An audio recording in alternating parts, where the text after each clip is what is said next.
I know what you're thinking. I don't need an amp that big. This thing takes up the whole screen. Well, no, it's actually not big at all.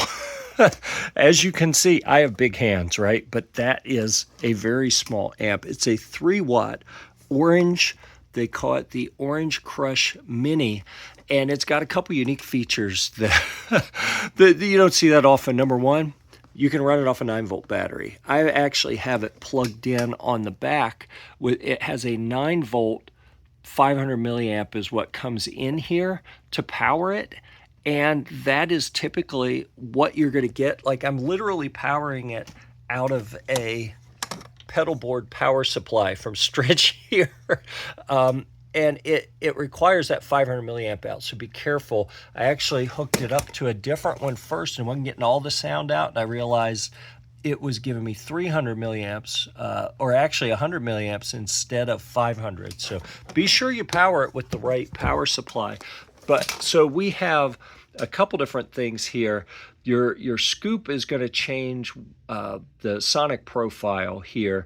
This is the amount of distortion that you put on it, or overdrive, and then this is your volume. You have a headphone out up there. If you want to use the tuner, you push this button to turn it on. Obviously the whole thing's off right now. I'm going to show you how to turn it on. Look at that.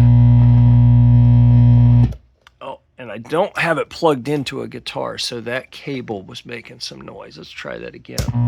Yep. So when you plug the cable in, that's what powers it on. It doesn't have an on switch. So if it's on and then you do the tuner, now you have your tuner available. We're going to turn that off. I have it output. You heard the loud hum? That's the speaker out back here that's going to my Blackstar 212 cabinet. That is the amazing thing about this tiny little amp. I probably should have led with that.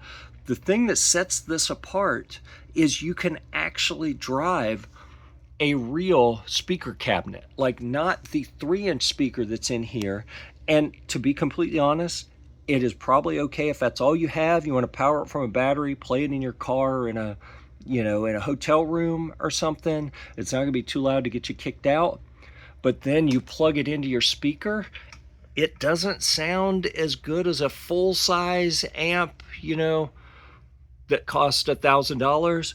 But this doesn't cost $1,000, For what you pay for this, you get a ton of sound out of this tiny thing when you output it with the speaker out cable to a full-size speaker cabinet.